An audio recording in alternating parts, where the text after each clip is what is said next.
네, 안녕하세요. 여러분들의 구독과 좋아요로 이 채널이 유지되고 있습니다. 네, 영상 속도는 1.5배를 추천드리는 바이고요. 네, 이번에도 어떠한 소식이 나왔는지 같이 한번 내용을 보도록 하겠습니다. 한중한 시황 스케줄을 한번 보고 넘어가도록 하겠습니다. 일단 보게 되면 미국의 중간 선거가 일단 있습니다. 미국 대통령 임기 중간에 실시되는 선거로 현직 대통령 국정 운영 평가 성격과 이번 선거에 하원 의원 전체 435명과 상원 의원의 35명이 선출이 되고요.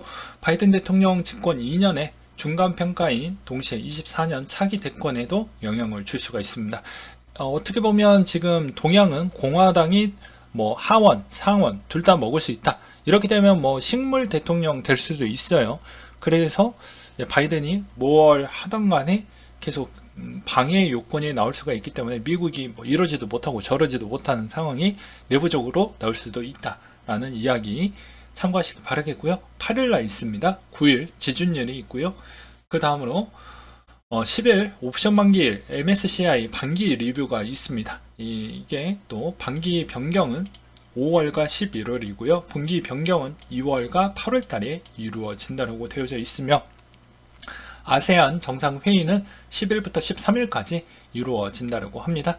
넥마블에서는 파라곤 파이널 테스트를 10일부터 해서 21일까지 진행을 한다고 보시면 될 것 같고요.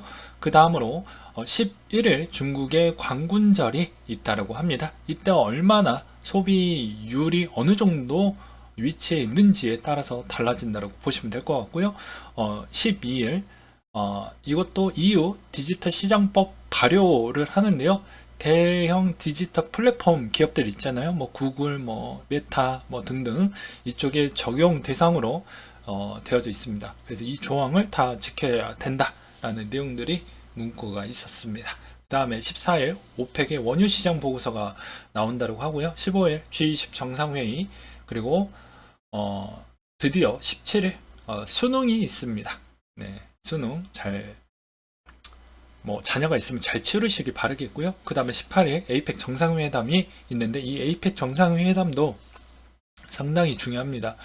에이펙 정상회담에서 이제 우크라이나 러시아 이야기가 어떻게 흘러갈 것인지 이런 이야기도 나올 수가 있기 때문에 이런 점 좀 보시고 그 다음에 카타르 월드컵이 이제 이달 중에 있죠. 그래서 잘 참고하시길 바라겠고요. 그 다음에 전주에 특별한 이슈 한번 보고 넘어가도록 하겠습니다. 클레이튼 4분기 이제 KGF와 KIR을 통한 클레이 지원을 중단하겠다는 발표가 나왔는데요. 연초 글로벌 생태계 확장을 위해서 과감히 투자했던 게 확연히 달라진 스탠스를 보여주었고요. 토큰 가격에 따른 펀드 자산 감소와 투자 성과가 직접적인 원인이 되었다고 합니다. 그래서 유동성이 말라가고 있는 지금 상황에서 클레이 지원 중단은 수급 측면에 긍정적으로 보여지며 재단 운영에 대한 투명한 공시로 정보의 비대칭을 완화할 수 있다는 바람직한 방향으로 생각이 들었기 때문에 저런 판단을 내렸다라는 그런 내용이 있었고요. 그 다음에 레이어2에 있는 소식으로는 인스타, 폴리곤 네트워크 NFT 민팅 및 판매 계획을 발표함으로써 최근에 폴리곤 분위기가 좋아졌다는 것입니다. 최근 레딧, 인스타그램의 기존 소셜 네트워크들도 NFT 도입에 박차를 가하면서 SNS 플랫폼 웹 3.0 진입에 가시화를 좀 시켰다라는 주된 내용이 좀 있었고요. 앞으로 이제 SNS 플랫폼이 이제 경제 구성을 위해 소유권, 수익 분배 부분으로 아마 바뀔 것 같다. 이 말은 두 가지 이점이 있습니다. 우리한테는 수익을 가져다 주는 대신에 SNS 자체의 유료화되는 범위가 더욱더 커진다라는 것이죠. 그게 좀 안타깝다고 볼 수가 있겠고요. 디파이 내용은 JP모건 폴리곤 네트워크 에이브 수정 버전의 첫 퍼블릭 블록체인 디파이 트레이닝 진행에 참여를 했다라는 내용이 좀 있었는데요. 기관들의 외환 거래 등에 있어서 디파이 시장 활용 가능성이 좀 테스트 해본 것 같다라는 내용들이 좀 담겨져 있었습니다. 그래서 의미가 크다라고 볼 수가 있겠고요. 그 다음으로 또 보게 되면 트위터 자체 가상자산 지갑 개발 중단권이 있었는데요. 아무래도 이게 지금에 있는 상황에서 대부분 어느 정도 인력에 따른 구조조 정도 좀 있었기 때문에 어쩔 수 없이 일단 지각 개발에 약간은 문제점이 발생한 거 아니냐. 그 다음에 추가적으로 내년에 있는 사업 계획 발표가 나오는 시점으로 다시 봐야 되지 않을까 싶습니다. 그 다음으로 코인베이스 실적 발표가 나왔었던 게 있었는데요. 보게 되면 거래액은 비트코인 31%, 이더리움 33%에 집중되는 모습을 보여주었고요. 4분기에는 3분기 대비 더 낮은 수준의 거래량이 예상이 되어가고 있다. 대부분 뭐 알고 계시죠? 코인베이스는 리테일 기관의 거래액이 대부분 차지한다는 거 알고 계실 겁니다. 그렇기 때문에 이것으로 우리가 알 수 있는 점은 여전히 거래량은 줄고는 있지만 그래도 생각보다 실적이 좀 완만하게 버텨주었다는 게 좀 중요한 의미라고 볼 수가 있겠고요. 시장이 악화될수록 알트코인보다는 비터 이더에 집중되는 현상이 있을 것이다. 그래서 기관이 계속 거래하려고 하는 부분은 알트는 좀 그럴 수 있어도 비트 이더 쪽으로 많이 쏠리기 때문에 비트 이더의 어떻게 보면 장점은 유동성은 계속 있겠지만 어떻게 보면 이게 악재가 나오면 이쪽으로 하루 배팅 능력도 꽤 물량이 많이 나올 수 있다라는 뭐 약점도 있겠죠. 그래서 그렇게 보시기 바라겠고요. 그 다음으로 또 보게 되면 최근에 이제 테라 근황에 대해서 한번 준비를 해봤습니다. 테라 직원들도 천문학적 수익을 내고 있다 라고 해서 테라 코인 출시 전 직원들에게 투자사에게 먼저 판매했던 부분이 있었고, 검찰 관계자 입장에서는 자세히 밝힐 수는 없지만 시세 조정 구체적으로 지시한 내용이 좀 있었다더라. 그래서 추가 내용이 또 나왔던 게 있었는데요. 테라 각종 토큰 직원들에게 반값 판매 부분이 있었고, 이게 200만 원으로 투자를 해서 1,400억 원 수익을 내서 7만 배 수익을 냈다고 합니다. 도대체 어느 정도 가격대까지를 주었길래 그게 가능할까라고 생각을 해봤는데요. 대부분 시장에서 오픈마켓 시장가에서 최저점 가격대가 0.28이었습니다. 0.28달러. 네. 근데 이게 최고가가 거의 130달러까지 갔으니 거의 뭐 많게는 400배 올라간 거죠. 근데 7만 배 수익을 냈다라고 하면 얼마나 반값 이상일 것 같은데 어떻게 나왔는지 저는 잘 모르겠습니다. 그렇잖아요? 그래서 이것도 되게 웃긴 일이다 라고 저는 생각이 들었고요. 1,400억 원을 또 저 직원도 어떻게 보면 나이스한 타이밍 때 또 했죠. 서울에 가장 비싼 집도 구입하고요. 슈퍼카도 뭐 몇 대 많이 뽑았다고 합니다. 그러니까 본전 이상은 다 건진 거죠. 저 친구들은. 그러니까 권 대표 많이 응원하고 막 지지한다 뭐 이런 이야기가 괜히 나온 게 아닐 것 같습니다. 그래서 권 대표 미덕 개최해서 현 상황 극복할 것이다. 전 세계 경찰, 검찰 참석 환영한다 라고 했는데요. 언론 플레이에 뭐 거의 뭐 저스틴 선이 있으면 여기에 어그로의 황제 한 번 더 탄생을 하는 시작점이라고 저는 생각을 합니다. 납세자에 대한 허위 사실을 유포한 VIP 영예로 초대할 것이라며 비행기표까지 제공할 수 있다. 되게 글쎄요.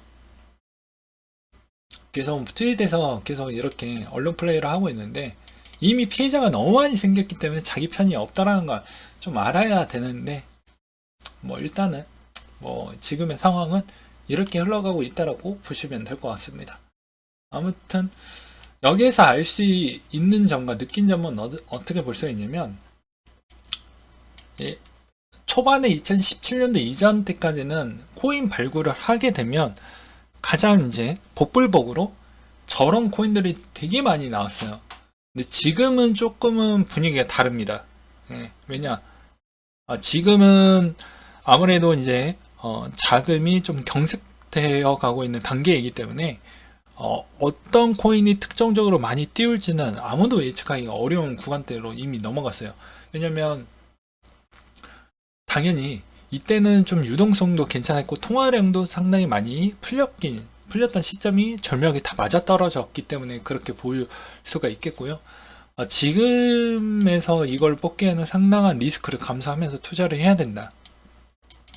그리고 앞으로도 이런 코인의 가능성은 여전히 남아져 있긴 하지만 발굴하기에는 내가 한강 갈 자신감이 없으면 몰빵은 좀 내려두시고 씨앗 뿌리기를 좀 해 두셔라. 그러니까 고라는 기자님도 이제 테라 쪽에 이렇게 잠깐 씨앗 뿌리기를 통해 가지고 이제 어떻게 보면 그 소액 투자가 거의 뭐 억 단위 정도가 됐다라는 게 저 수익률 추이만 봐도 알 수가 있잖아요.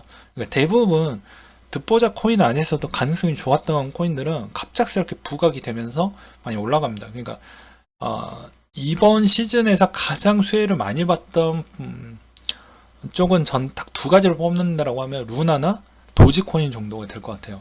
도지는 뭐 당연히 뭐 머스크 형이 소송권 피해가려고 어쩔 수 없이 막 같이 가려고 하는 거. 비트코인도 마찬가지고 비트코인도 소송권이 많이 있습니다. 아직도 처리 안 됐던 부분도 꽤 있고요. 그래서 머스크 형이 도지를 좋아해서 그런 게 아니고 머스크가 소송을 피해가기 위해서 도지를 그냥 같이 가는 거예요. 그냥 이게 명확한 발언이라고 보는 게 맞고요. 그 다음으로 또 볼 수 있는 건 트위터에서도 너무 많이 그 시세 조작의 가능성에 있는 그런 내용만 포착을 하더라도 여전히 소송이 걸려도 이상하지 않는. 근데 당연히 같은 길을 가지고 있기 때문에 지금 아무 말 없이 지금 가고 있는 거예요. 그래서 그런 점을 좀 보셔라. 그래서 가장 크게 올라갔던 토지 뭐 거의 가격이 엄청 매력적이었죠. 보시게 되면 0.00000014예요.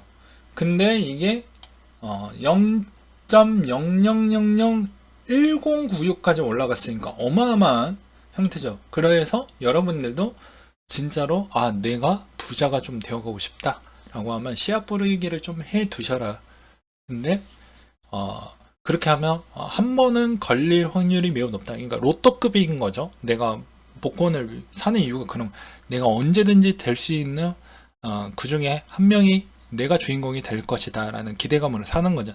마찬가지입니다. 코인도 마찬가지로 로또에 있는 금액이 2,000원은 시작가 2,000원이지만 저런 씨앗 뿌리기는 못해도 뭐 100만원 부분으로 좀 뿌려놔야 그나마 억 단위까지는 올라갈 수가 있기 때문입니다. 이런 게 앞으로도 그 이후에도 있겠지만 그 이후에 있었을 때는 세금도 같이 나올 확률도 매우 높다라는 거 감안하시면서 투자에 임하시길 바라겠고요.